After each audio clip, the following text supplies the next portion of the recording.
There is a particular kind of silence that arrives not as absence, but as presence. It settles in the spaces between heartbeats, in the pause before sleep, in the quiet moments when the world's demands recede like a tide. This silence has weight. It carries the echo of all the words we never spoke, all the selves we never showed. In the stillness of our thoughts, the silent self whispers stories of who we truly are, beyond the noise of the world. We spend our lives building identities like sandcastles against the incoming tide of social expectation. We learn to speak in voices that aren't ours, to wear masks that feel like skin. The world teaches us to perform, to present, to prove our worth through external validation. But in the quiet moments, when the performance ends and the audience disappears, we meet the silent self. It doesn't speak in the language of achievement or approval. It doesn't care about resumes or social media followers.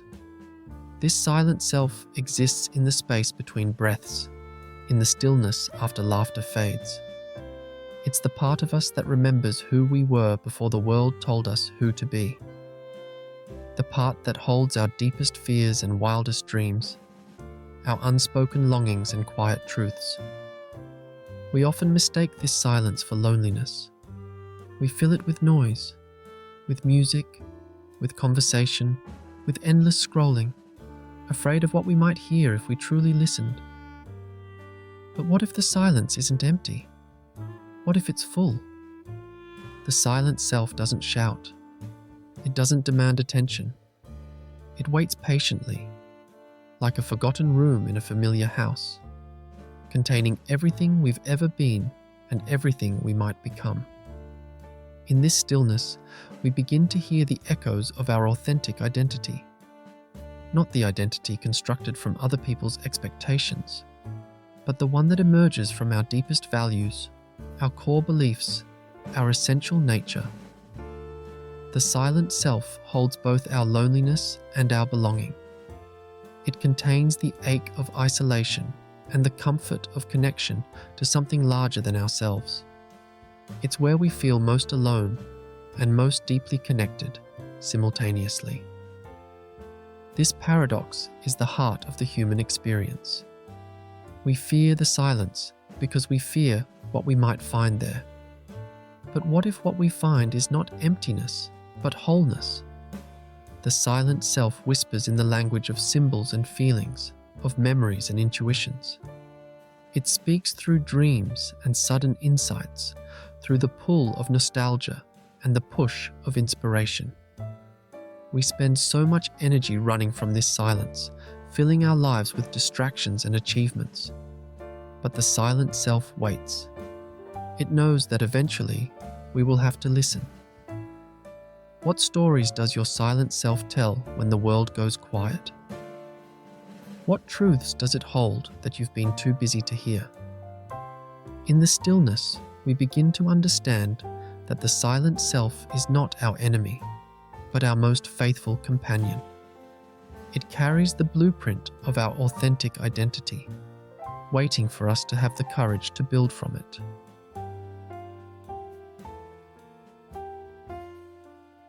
Carl Jung called this silent self the self, with a capital S, the central archetype of the psyche that represents wholeness and integration.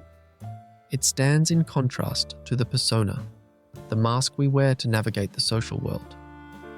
The persona is necessary. It helps us function in society, to find our place in the complex web of human relationships.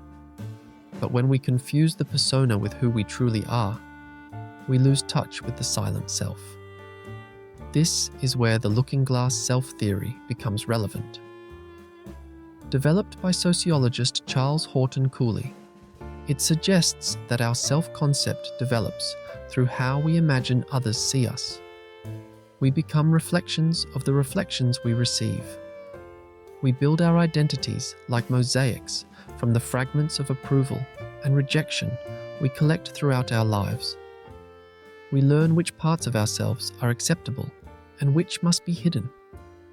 We become experts at reading social cues and adjusting our presentation accordingly. But this external construction comes at a cost. The more we rely on external validation, the further we drift from our silent self. We become strangers to the very person we're trying to become. The silent self exists beyond the looking glass.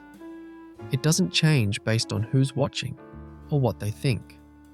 It remains constant, like the deep ocean currents beneath surface waves. This creates a fundamental tension in human psychology.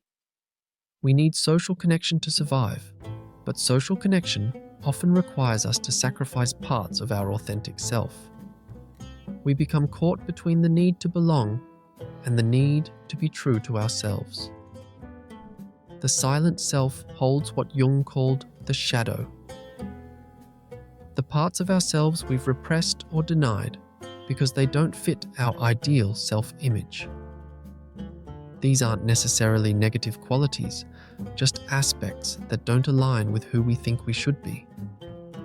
When we ignore the silent self, the shadow doesn't disappear. It manifests in other ways, through projection, through unconscious behaviors, through sudden emotional reactions that seem to come from nowhere. The process of individuation, as Jung described it, involves integrating these disparate parts of ourselves. It's about bringing the silent self into conversation with the persona, allowing the authentic to inform the social.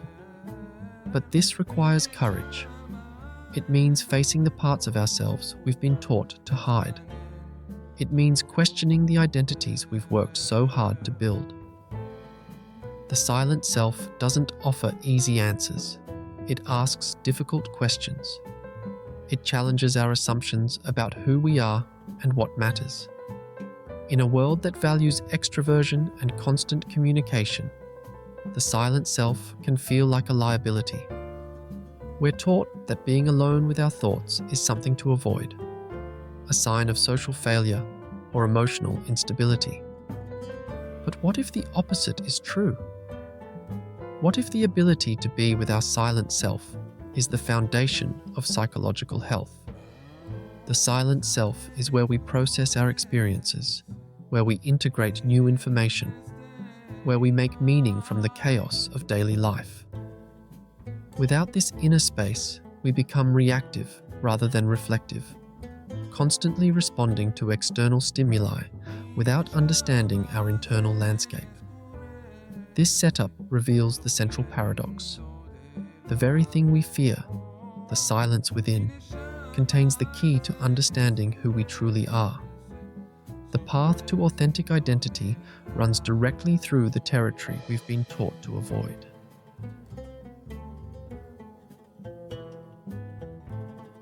The silent self operates on a different frequency than our conscious mind. It speaks in the language of intuition, dreams, and bodily sensations. It communicates through the gut feeling that warns us away from certain paths, the sudden insight that arrives unbidden, the memory that surfaces at just the right moment. This is where depth psychology and existential philosophy converge. Both recognize that our conscious awareness is just the tip of the psychological iceberg. Beneath the surface lies the vast territory of the unconscious, where the silent self resides. Jung believed that the self represents the totality of the psyche, both conscious and unconscious. It's the organizing principle that seeks wholeness and integration. The silent self is not a separate entity, but the core of who we are when all the layers of conditioning are peeled away. The process of individuation involves bringing more of this unconscious material into conscious awareness. It's not about eliminating the persona or rejecting social identity, but about ensuring that our external presentation aligns with our internal reality. When we ignore the silent self, we experience what existential psychologists call inauthenticity. We live according to values and expectations that aren't truly our own. We make choices based on what we think we should want, rather than what we actually want. The silent self holds our authentic desires, not the desires manufactured by advertising or social pressure, but the deep, enduring longings that reflect our essential nature. These are the desires that persist even when no one is watching, the ones that feel like coming home. This exploration requires us to develop what psychologist Carl Rogers called unconditional positive regard for ourselves. We must learn to approach our silent self with curiosity rather than judgment, with compassion rather than criticism. The silent self contains our vulnerabilities, the parts of us that feel inadequate, the fears that keep us small, the wounds that never fully healed. These aren't flaws to be eliminated, but aspects of our humanity that need acknowledgement and integration. When we befriend our silent self, we discover that it holds not just our pain, but our resilience. It contains the wisdom we've gained from every struggle, the strength we've developed through every challenge. The silent self is also the source of our creativity. It's where new ideas germinate, where connections form between seemingly unrelated concepts, where inspiration strikes without warning. When we're stuck on a problem, the solution often emerges not from frantic effort, but from stepping back and allowing the silent self to work. This is why many artists, writers, and innovators speak of their creative process as something that happens to them, rather than something they do. They learn to listen to the silent self, to trust its guidance, to follow its lead. The silent self operates on what psychologist Mihaly Csikszentmihalyi called flow time, a state where conventional time seems to dissolve and we become fully immersed in the present moment. In flow, the distinction between self and activity blurs, and we experience what feels like our most authentic state of being. But accessing this state requires making space for silence. It means turning down the volume of external demands and listening to the quiet hum of our inner world. The silent self also holds what existentialists call our thrownness, the particular circumstances into which we're born, the family we inherit, the culture that shapes us. These factors aren't choices, but they become the raw material from which we construct our identity. The work of authenticity involves taking responsibility for how we respond to our thrownness. The silent self helps us distinguish between what we've inherited and what we've chosen, between conditioning and conviction. This exploration reveals that the silent self is not static. It evolves as we grow, integrating new experiences and insights. It's not a fixed destination, but a continuous process of becoming. The silent self teaches us about boundaries, not the rigid walls we build to keep others out, but the flexible membranes that allow us to connect authentically while maintaining our integrity. It helps us discern when to say yes and when to say no, when to engage and when to withdraw. In relationships, the silent self becomes the foundation for genuine connection. When we know who we are, we can meet others without losing ourselves. We can be present without performing, intimate without merging. The silent self also holds our spiritual dimension, not necessarily in a religious sense, but in the sense of connection to something larger than our individual ego. It's where we experience awe, wonder, and the sense of being part of a greater whole. This exploration leads to a profound realization. The silent self is not something we find, but something we remember. It's always been there, waiting for us to stop long enough to listen.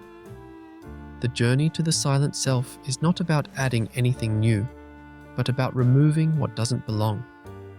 It's about clearing away the noise of external expectations to hear the quiet truth that was there all along.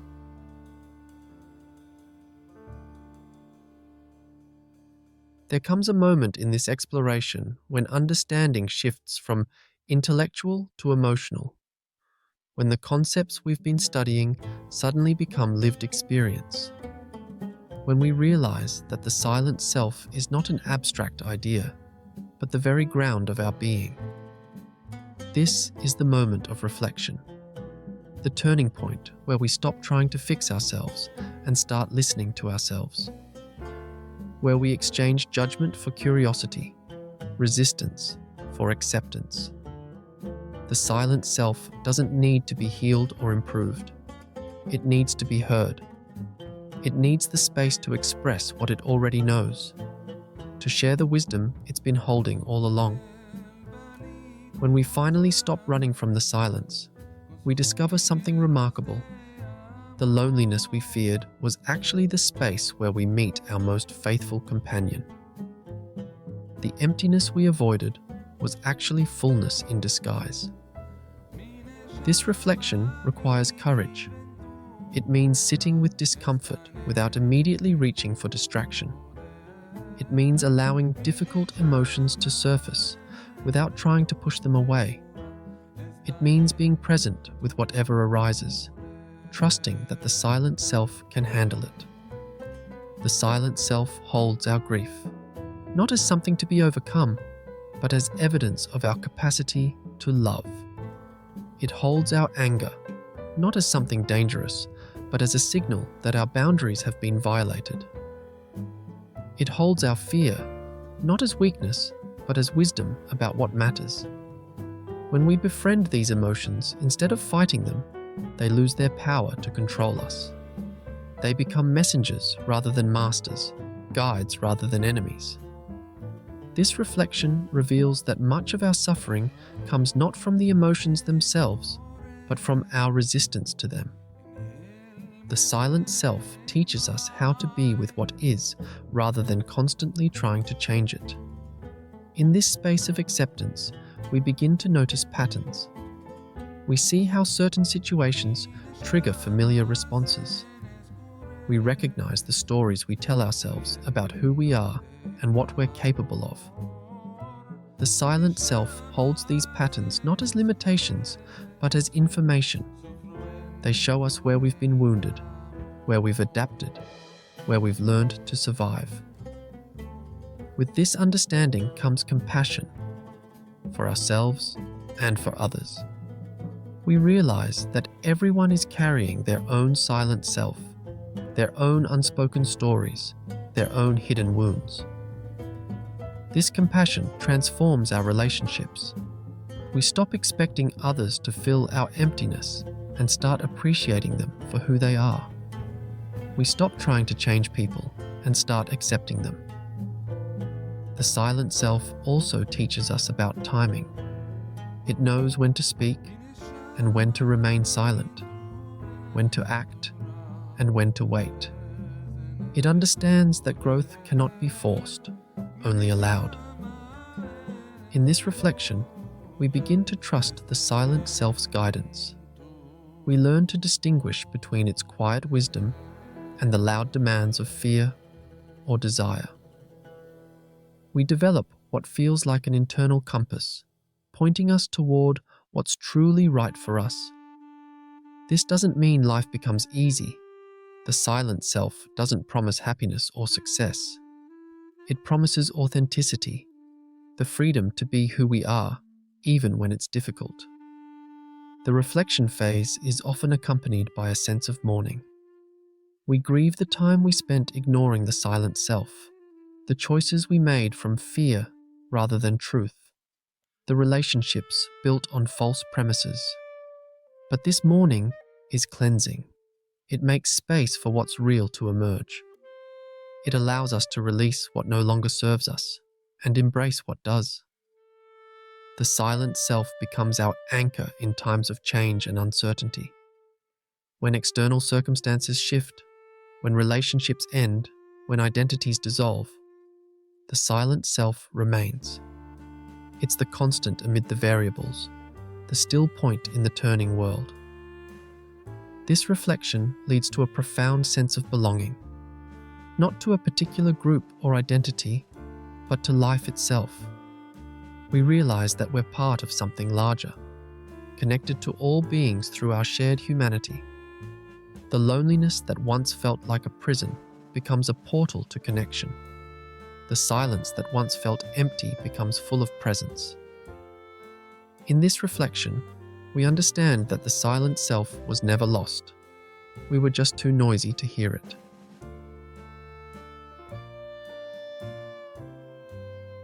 The resolution arrives not as a dramatic climax, but as a quiet settling. Like dust motes dancing in a sunbeam, everything finds its place. The struggle to become someone gives way to the peace of being who we are. The silent self doesn't need to be discovered or achieved. It simply needs to be acknowledged. It was there all along, waiting patiently for us to stop performing long enough to remember.